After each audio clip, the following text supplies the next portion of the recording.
I don't know. That's No, you don't know what I'm talking about. So that is Dari. Yeah, you can speak English. Yeah, I don't know this. I've never heard of this.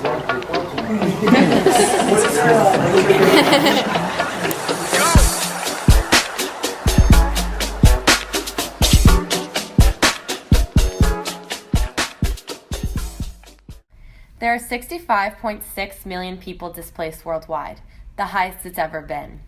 The UN defines a refugee as someone who has been forced to flee his or her country because of war or persecution for reasons of race, religion, nationality, political opinion, or membership in a social group. There are 22.5 million people that fit this definition. Once refugees have crossed an international border, most find safety in refugee camps or live in neighboring cities. Only 1% of refugees are resettled to a third country. We spoke with Afghan translators that got special immigrant visas for working alongside the U.S. military in Afghanistan. Here are their stories. Okay, my name is Janis Shinwari. Originally I'm from Afghanistan, but I've been living here for almost 4 years. My name is Medina and I'm 9 years old. My name is Miriam, I'm 13 years old. My name is Sahal, I'm 11 years old.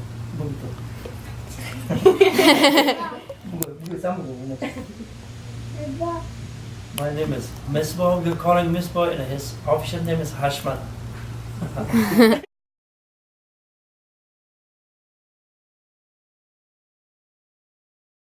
I worked for USAID from 2008 to 2015.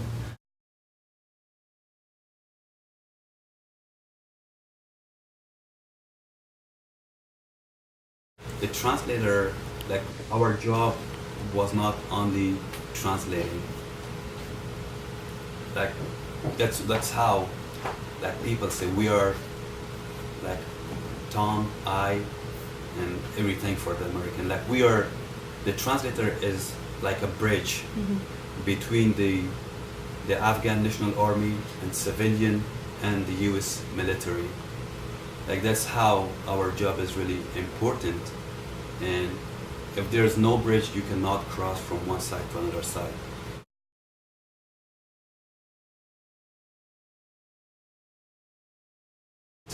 The Taliban, they are trying to shoot the translator first, because if they kill the translator, then there is no communication between the US forces and Afghan forces. And I thought it might take a couple of weeks or months and I will receive my visa, but it took 2 years for me. And for a person like us, like me, it's really hard to wait for 2 years to get your visa, because each minute of your life you will think that somebody will kill you.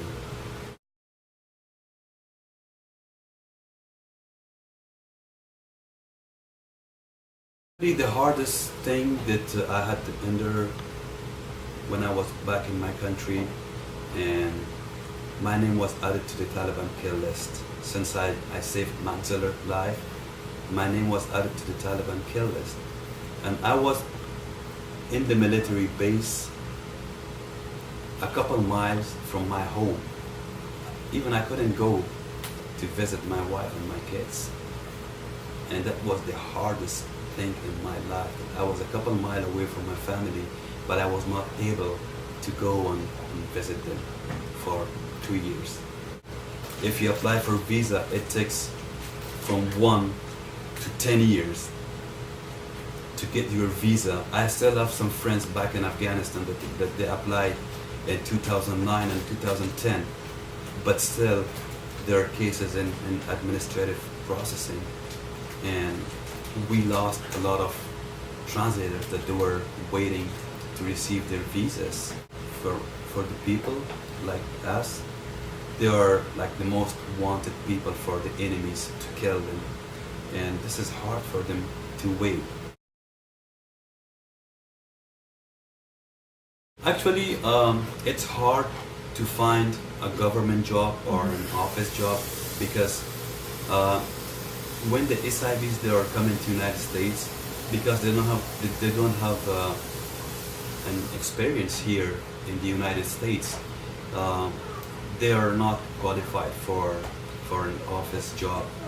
Most of them, they're working at the stores like Walmart, and then like most of them, they're waiting for 1 year to get their license, and then after 1 year they can like drive Uber, or they can drive with Lyft or taxi, or working at the Walmart in any store just to survive. And it was very hard for me, especially was very hard for me that I just walked. I finally found a job when Walmart Dumfries. From Woodbridge to Dumfries is almost like 5 or 6 miles, and I walked for a job and come and go. And though the Walmart they didn't give me full-time job, and also they didn't give me like weekly 40 hours. And day by day, the day is very hard for me. And also, we don't have insurance, me and my wife. The kids have insurance, me, both are very sick.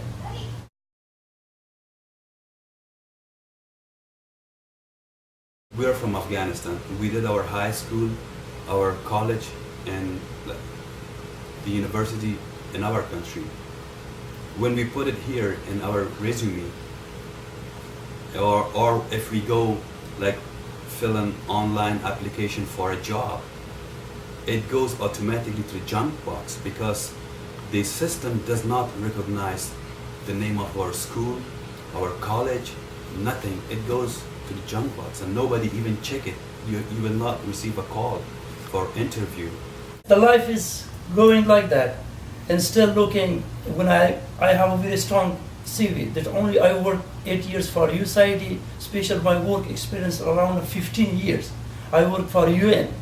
I work from different donors in Afghanistan, and I have excellent experience in the field of management. But unfortunately, anywhere when I'm applying, I never receive any call for an interview. There is no chance for me for an interview, no for selection. What do you hope for the future with your family? Actually, I'm doing the best. My girls, I have five girls. Because I'm doing my best that they should study here.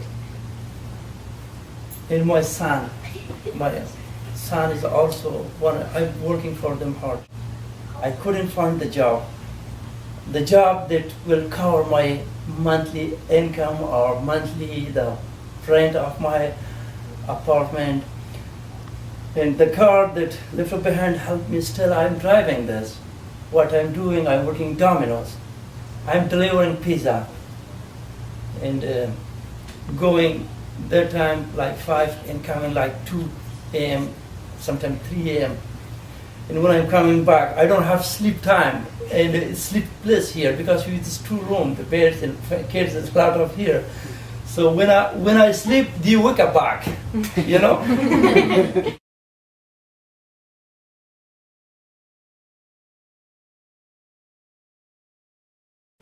If I speak with President Trump, Yes.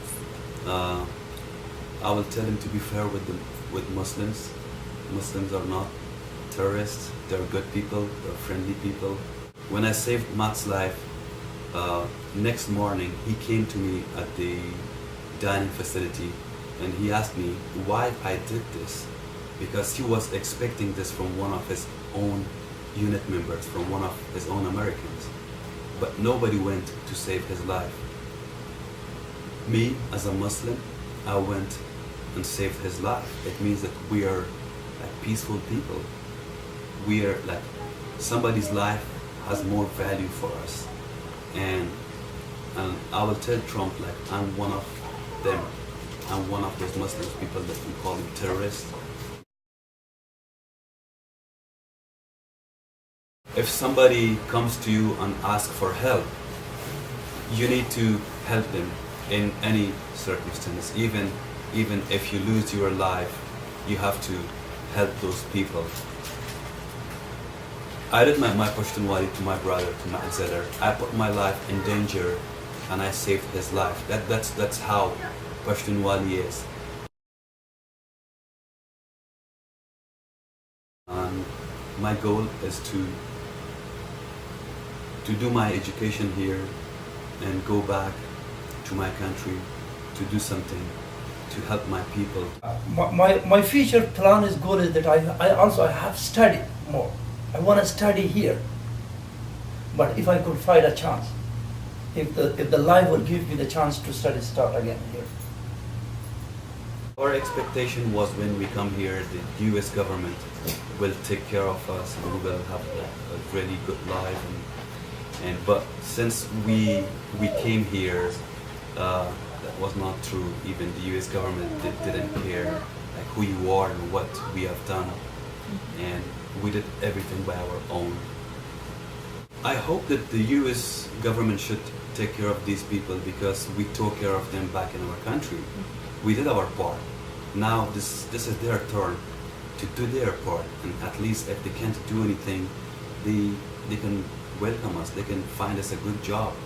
We don't want like anything free from the government. We don't want them to give us like free houses, free Medicaid, free like food stamp, nothing. Only thing we want, a good job.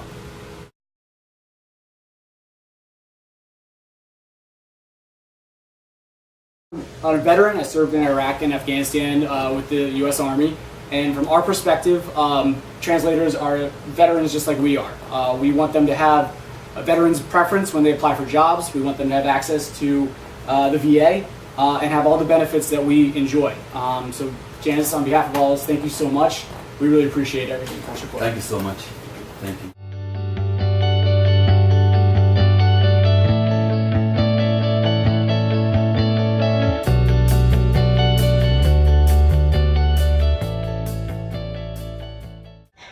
Hi everybody, how you doing? It's Matt Zeller, the co-founder and CEO of No One Left Behind. I'm actually in the Rayburn House office building about to meet with a member of Congress to discuss the SIV issue.